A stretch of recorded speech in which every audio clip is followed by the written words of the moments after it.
질의하기 전에요. 제가 속 기사님 때문에 아니 괜찮아요. 앉아 계세요. 예. 저 김남년 원장님 발언대로 좀 나오십시오. 정면으로 안 보이네.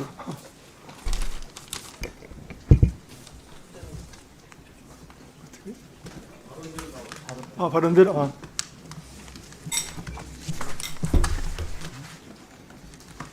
동영상 좀 틀어주세요. 조선의 쌀을 일제가 수탈한 것일까요? 아니면 조선이 일본으로 쌀을 수출한 것일까요? 한국사 교과서의 서술은 일제 시기 농민의 궁핍을 엉뚱하게도 일제가 쌀을 수탈했기 때문이라고 강변하고 있습니다. 그 영향으로 형성된 일반인들의 통념도 이와 크게 다르지 않습니다. 쌀을 수탈한 것이 아니라 수출한 것인데도 말이죠. 이 발언 하신 거 기억나시죠? 예, 기억하고 있습니다. 예, 지금도 생각이 같습니까?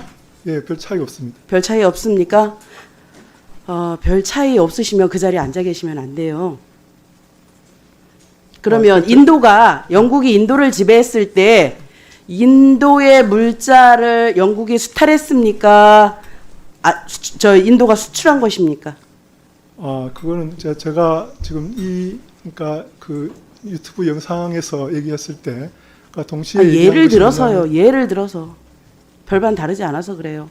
그러니까 지금 뭐냐면 지금 제가 지적하고자 하는 것은 그러니까 그 당시에 미국의 수출이라고 하는 것은 미국의 그러니까 시장 거래의 일환으로 이루어진 것이다. 그래서 돈 주고 사갔다. 일본이 돈 주고 사갔다 이 얘기 아닙니까? 근데 그거는 예를 들어서 전시기 같은 경우에는 그러니까 소위 미국 공출이 일어났고요. 공출이 됐다라고 하는 것은 그러니까 농민들이 원치 않아도 강제로 그거를 대가를 제대로 지불하지 않고 그게 수출이에요? 아니요, 그거는 그러니까 수탈이라고 얘기할 수 있습니다. 그러니까 제가 지금 수탈로 그래서요. 원장님 말씀은 일본이 우리나라 쌀을 돈 주고 사갔다. 그래서 수출이다. 이렇게 얘기하고 싶으신 거잖아요. 예, 그러니까 아까 그렇죠? 얘기한 미국 공출을 제외하면 맞아요, 안 맞아요? 그러니까 미국 공출을 제외하면 그러니까 시장 거래로 이루어졌다라고. 그 시장 거래로 이어졌다는 말이 뭘 그렇게 어렵게 해요? 돈 주고 사갔다는 얘기지. 예, 그렇습니다. 제값 주고 사갔습니까? 그거는 아니죠. 그 제값이라고 하는 건 사실은 그러니까 보기에 따라서 여러 가지 판단. 보기에 따라서 뭐가 달라요? 100원짜리를 10원에 가지고 갔으면 그게 수출이에요? 수탈이지? 그러니까 그거는 그러니까 뭐가 아니에요? 시장에서 그러니까 가격이 형성이 되기 때문에 뭔 가격이 형성돼요? 그러면 제 가격에 사갔다고 지금 어디 근거 있어요? 일본이 우리나라 쌀을 제 가격을 주고 사갔다는 근거 내놔 보세요. 그러니까 없잖아요. 농민들의 경우는 그러니까 그 당시에 그러니까 그 도시 시장에서 파는 가격보다는 낮은 가격으로 팔았을 거라 생각합니다. 왜냐하면 정보력이나 자금력이 동양척식 주식회사가 다 수매를 해서 싼 값에 수매를 해서 그거 그대로 일본에 보낸 거 아닙니까? 지금 원장님은 학자로서 그런 말씀을 하실 수는 있어요. 왜냐하면 별의별 학자들이 다 있으니까 논거에 근거하지 않고 자기 주장을 막 한 학자들이 있어요. 학자로서 그런 말은 해도 괜찮아요. 왜냐면 저런 학자도 있구나. 그렇게 얘기하면 되니까. 근데 한국학중앙연구원의 원장 자리는 국가기관이에요. 국가기관의 원장이 이 동영상을 틀었는데 별반 다르지 않습니다. 생각이 이렇게 얘기하면 이거는 옳은 생각입니까? 그러면 한국학중앙연구원에서는 우리 저 근현대사에서 일본이 수탈해 간 쌀들은 수출이라고 그렇게 정리하실 겁니까? 지금 저는 그러니까 일본이 그러니까 한국의 주권을 한국인 인민의 의지에 반해서 강제로 수탈했다고 생각합니다. 빼앗았다라고 생각합니다. 그런 의미에서 일본이 한국의 식민 지배에 대한 책임을 면할 수 없다라는 생각을 갖고 있고요. 지금 저 동영상의 경우는 그 얘기도 저도 같이 하고 있습니다. 그 얘기가 같이 하지 않고 있어요. 다른 얘기 한번 볼까요? 우리 학생들이 갖고 있는 이 시기의 역사의식은 획일적인 뿐만 아니라 민족주의 감성에 있어서 논리적으로 매우 취약하다. 이는 고등학교 역사교과서의 탓이 크다. 이 발언 내용이 도대체 뭡니까? 그러니까 마찬가지 취지인데요. 그러니까 우리 역사교과서 틀렸어요? 지금 저는 그러니까 그 경제사를 연구하는 학자로서 그러니까 그 당시 경제사를 연구했으면 경제사만 하지 왜 한국 역사에다가 이런 쓸데없는 경제사를 접목을 시켜갖고 국민들을 호도합니까? 제정신이에요 지금? 제정신입니까? 지금 대한민국 사람들한테 물어보세요. 일제시대에 스타일이냐? 물어보세요. 원장님 혼자 그렇게 생각하고 있으신 거예요. 아니 그 반일 종족주의 쓴 작가들 6명이 그렇겠죠. 그러니까 제가 얘기하잖아요. 예? 학자로서는 뭐 그런 학자도 있고 이런 학자도 있으니 그럴 수도 있다. 그런데 한국학 원장 자리 제의 왔을 때는 거절하셨어야죠. 적어도 그런 사관을, 그런 생각을 갖고 계신 분이 국가기관에 장으로 앉아 있으면 안 되는 거 아닙니까? 지금 2019년도 김 원장께서 저술한 그 김영훈 서울대 교수하고 함께 이용은 작성한 반일 종족주의라는 책을 보면 한국인은 거짓말하는 국민, 위안부는 자발적 성매매, 독도가 한국 땅이라는 근거 빈약하다, 일제 식량 수탈, 강제동원, 강제징용 없었다, 이런 것들을 수록했어요.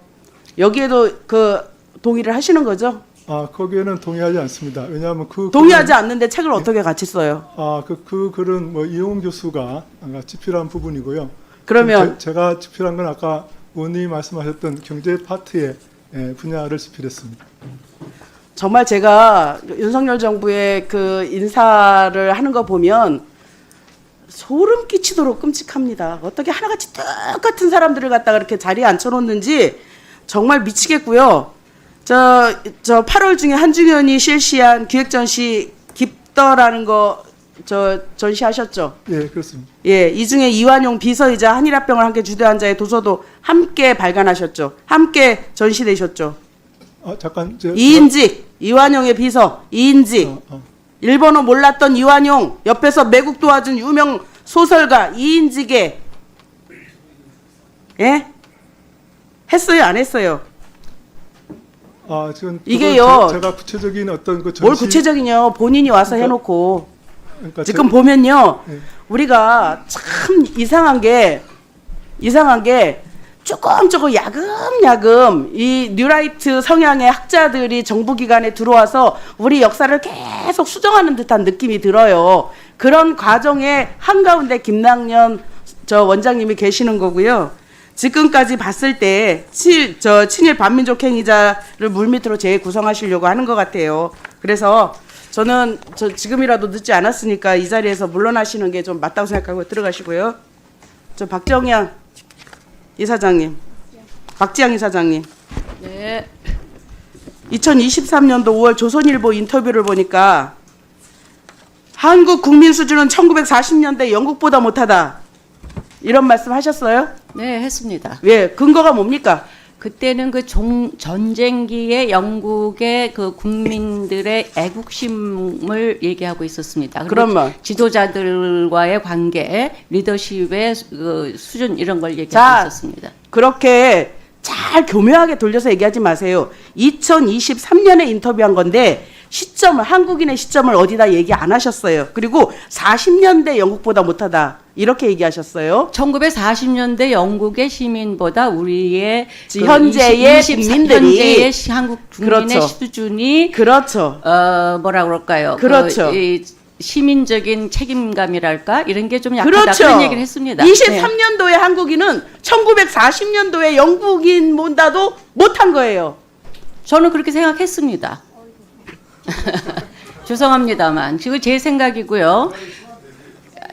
지금 어떻게 그런 얘기 이렇게 뻔뻔하게 하시는 뻔뻔한 건 아니에요. 이게 지금 국회에서 뻔뻔한 건 하신 아니고 말씀입니까? 이거는 그 문맥에서 애국 40년대 영국의 그 기준, 그 당시가 그 전쟁, 히틀러와의 전쟁 때였습니다. 그때의 그 애국심, 그리고 특히 공직자들의 그 애국심의 정도가 우리가 현재 그 우리 그 국민들이 그 국가를 대해 생각하는 그런 마음, 그거보다는 더 강했던 것 같다. 궤변이죠, 이런 궤변. 말씀을 생각을 한 것입니다. 궤변은 아닙니다. 네, 우리 광화문에서 그거 그렇게 말씀하고 다녀보세요. 광화문에서 돌 맞습니다. 돌 맞아. 아니요, 그렇게 말씀하실 게 아니고, 우리가 지금 더 우리 역사에서 뭘 배워야 될 것인가, 우리가 잘못한 거는 좀 깨닫고 역사에서 교훈을 받자, 이런 게 제 의도였고요. 자기 비하는 아니죠. 근데 역사에서 자기의 과거의 잘못을 심하잖아요. 그렇게 자꾸 회피하려고만 해가지고는 역사에서 교훈을 받지를 못합니다. 본인이 뭘 잘못하신지도 모르시는 국민도 잘못했고 위정자들이 특히 잘못했죠. 위정자들이 특히 잘못했다는 거를 저는 지적하고 싶었습니다.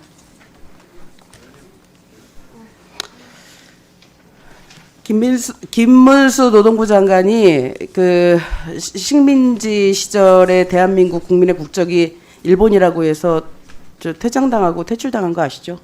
위원장님, 도저히 묵고할 수 없는 분입니다.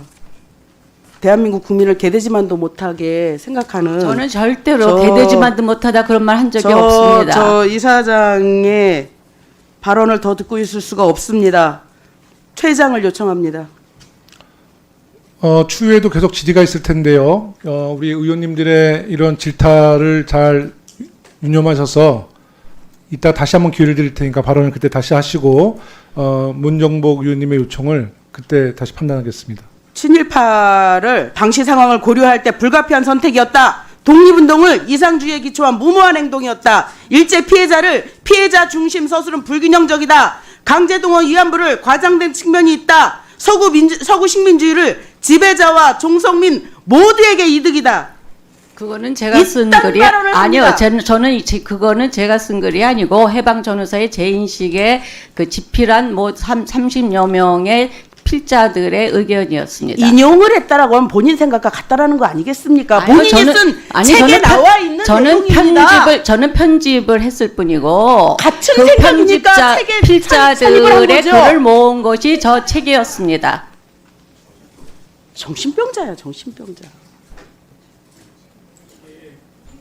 발언 마치겠습니다. 저기 우리 존경하는 문정복 의원님 말씀하신 거 제가 한 번씩 토를 달지는 않았지 않습니까? 그죠? 그런데 그 마지막에 정신병자다 그 말은 여기 국회에서 왜냐하면 국회 교육위에서 그래 하고 자 우리 제가 전록을 못하고 이 위원장이 말씀하셨는데 우리 박지향 우리 지금 이사장님이시죠? 제가 이 박지향 이사장님 책을 많이 거의 다 지금 제가 읽었는데 박지향 우리 이사장님도 학자 시절에는 얼마든지 자기 의견을 낼 수가 있습니다. 이제 공직으로 왔잖아요. 그리고 이것은 전 국회의 의원들뿐만 아니라 국민을 대표해서 온 분들이고 지금 이게 교육방송을 통해서 전국에 방송이 되는데 학자의 입장과 지금 여기에서 대국민으로 이야기할 때는 좀 말씀을 가려서 좀 하실 필요가 있습니다. 네, 알겠습니다. 예, 제가 예. 조심하겠습니다. 우리 김낙연 증인. 예. 여러 가지 뭐 발언들에 대해서 상당히 문제점이 많다고 저도 보고 있습니다. 지금 고등학교 어디 나오셨어요? 충안고등학교를 나왔습니다. 충안고등학교 나오셨죠? 대통령과 선후배입니까? 동기입니까? 한 3년, 4년 후배라고 생각합니다. 네? 그러니까 대통령이 3년 후배라고 생각합니다. 대통령이 3년 후배세요? 대통령과 이런 역사적인 의식을 같이 하고 계십니까?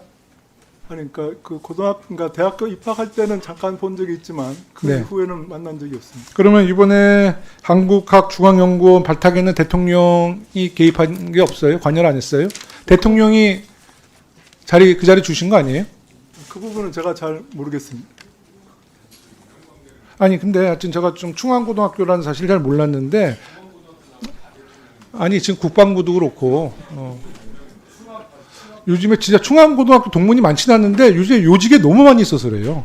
그게 문제라는 거예요. 충안고등학교 동문들이 그리 많지 않죠. 근데 요직에 너무 많이 배치가 되니까 이제 충안고등학교 하면 다들 이제 좀 색안경을 끼고 볼 수밖에 없다라는 말씀을 드릴게요. 우리 지역구 옆입니다. 네. 하여튼 저는 지금 우리 김낙연 우리 원장님 그리고 아까 박지향 우리 원장님인가요? 네, 재단 이사장님 학자로서의 여러 가지 뭐 학문의 자유는 있습니다만은 이제 이렇게 공직에 계실 때 여러 가지 의원들이 질문하는 것에 답변을 하실 때는요 국민들이 증인들의 답변을 어떻게 이해할까라는 생각을 꼭 하셨으면 좋겠어요. 지금 답변 하나하나가 국민들에게 굉장히 큰 공분을 사는 답변입니다. 사실 여당, 야당 의원님들 저는 큰 차이 없다 봅니다. 특히 친일 사관에 대해서는 우리 국민들과 여야 의원님들이 생각이 거의 일치하다고 보기 때문에 이따가 아마 질의 과정 속에서 다시 이런 문제가 나올 수 있거든요. 정말 우리 국민들을 생각하시고 뭐 국회의원들 눈치 보라는 게 아닙니다. 국민들 생각하시고 정말 소신이 아니라 신중하게 답변하세요. 이거 정말 오늘 교육위원회 지금 뭐 정책질이 잘 이어나가다가 공분할 수 있습니다. 그리고 이런 공분은 윤석열 정부한테 굉장히 마이너스가 돼요. 그 점도 알아두시기 바라겠습니다. 아시겠습니까? 네, 알겠습니다. 만약 윤석열 대통령이 탄핵이 된다면 어디로 돈이 몰리게 될까요? 이런 뉴스들을 보시면서 동시에 부자가 될 수 있다면 믿으실 건가요? 지갑에 단돈 10,000원이라도 있고 시사정치에 관심이 있으신 분들이라면 지금 당장 돈을 벌 결심을 하셔야 합니다. 정치 뉴스를 꾸준하게 잘 챙겨보는 것만으로도 돈을 벌 기회가 있고 또 이미 큰 돈을 버는 사람들이 있죠. 이 사람들의 차이점은 뉴스를 단순히 뉴스로만 보는 게 아니라 실제로 어떤 종목들에 큰 영향을 미치게 되고 그렇다면 어디에 투자를 해야 돈이 몰리게 되는지 알고 있습니다. 월급만으로는 절대 채울 수 없는 부를 축적하고 있는 것인데요. 얼마 전 한강 작가가 한국인 최초로 노벨상을 받았다는 것을 구독자 여러분들 모두 아는 사실일 겁니다. 이때 부자들은 재빠르게 노벨상 수혜주 종목들을 찾았고 그 결과 예스24라는 종목이 순식간에 2연상을 하며 200% 가까이 오르게 되었죠. 저희 구독자 여러분들은 이미 다들 아시겠지만 이 예스24 종목은 저희가 정확히 어느 가격에 매수해야 하는지 또 언제 팔아야 하는지를 정확하게 공유해드렸었던 사실이 있었죠. 투자로 부자가 된 사람들은 사소한 시사 뉴스들을 그냥 지나치지 않습니다. 전문직이 아닌데도 부자가 되는 사람들의 특징이 바로 이것인데요. 돈으로 이어진다는 경험적 확신이 있기 때문에 진짜로 급등할 수 있는 종목들에 과감히 투자해 남들과 비슷한 연봉을 벌어도 절대 월급으로는 만들 수 없는 큰 투자 수익들을 지금도 만들고 있다는 것입니다. 이번엔 현재 가장 핫한 북한 도발을 대비하여 또 한 번 급등이 유력한 대장 종목을 알아냈는데요. 제 목표는 채널을 크게 성장시키는 것이기 때문에 여기까지 영상을 시청해주신 분들께만 이 정보를 드리고자 합니다. 제 개인 휴대폰 번호 010-792-8273으로 기회라고 문자를 보내주시면 링크 하나를 보내드릴 건데요. 링크로 들어오시면 이번 미대선주 그리고 북한 도발 관련 유력주를 공유해드리겠습니다. 또한 윤석열이 탄핵될 것을 대비하여 탄핵 수혜주 또한 미리 파악 완료한 상태입니다. 제가 돈을 받는 것도 아니고 투자를 대신 해드리려는 것도 아니니까 어느 시간이든 편하게 문자 한번 주시면 되겠습니다. 단돈 10,000원으로라도 시작해야 하는 게 투자와 재테크죠. 수익을 보시게 될 여러분들께 제가 바라는 것은 딱 하나입니다. 지금처럼 제 채널의 구독과 좋아요를 눌러주시고 새로운 영상을 만들 때마다 시청을 해주시면 됩니다. 제 번호를 꼭 기억해주세요.